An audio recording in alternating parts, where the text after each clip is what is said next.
طٰہٰ کی آیت نمبر 92 میں نے تلاوت کی ہے۔ ترجمہ یہ ہے، پہلے اس کا میں بیک گراؤنڈ پس منظر عرض کر دوں کہ اللہ تعالیٰ نے حضرت موسیٰ علیہ السلام کو معراج پہ بلایا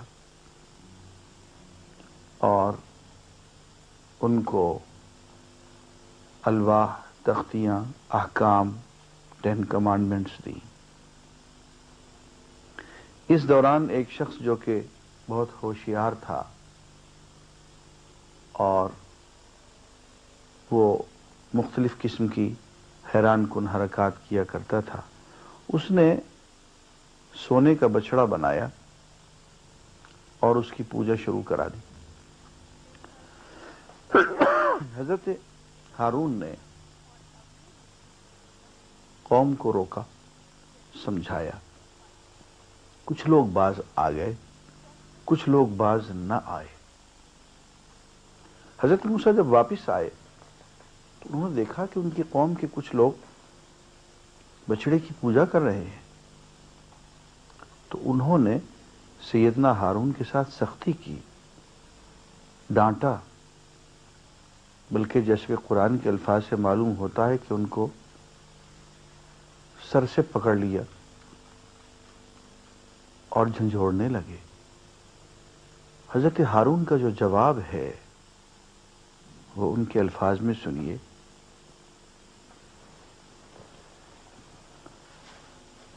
موسیٰ علیہ السلام قوم کو ڈانٹنے کے بعد ہارون کی طرف پلٹا اور بولا، ہارون، تم نے جب دیکھا تھا کہ یہ گمراہ ہو رہے ہیں تو کس چیز نے تمہارا ہاتھ پکڑا تھا کہ میرے طریقے پر عمل نہ کرو؟ کیا تم نے میرے حکم کی خلاف ورزی کی؟ ہارون علیہ السلام جواب دیا، اے میری ماں کے بیٹے، میری داڑھی نہ پکڑ، نہ میرے سر کے بال کھینچ۔ مجھے اس بات کا ڈر تھا کہ تو آ کر کہے گا کہ تم نے بنی اسرائیل میں پھوٹ ڈال دی اور میری بات کا پاس نہ کیا۔ عزیزان گرامی، اللہ کا ایک نبی ہارون اپنے سامنے بچڑے کی پوجا ہوتے ہوئے دیکھتا ہے، بات کھول کے بیان کر دیتا ہے، لیکن ڈنڈا لے کے پیچھے نہیں پڑتا، جتھے بازی نہیں کرتا ہے، قوم کو فرقوں میں نہیں پھاڑتا ہے۔ اور حضرت موسیٰ کو کیا جواب دیتا ہے کہ جناب، میں نے تبلیغ تو کر دی تھی، میں نے حق تو بیان کر دیا تھا، لیکن اگر میں سختی کرتا،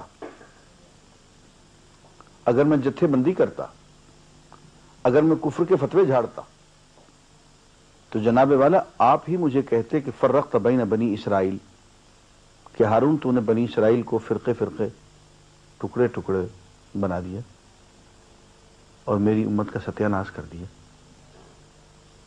یہ بات قابل غور ہے۔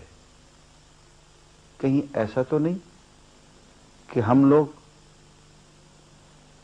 سیدنا ہارون کی سنت سے بالکل بہکے ہوئے ہوں، ہٹے ہوئے ہوں؟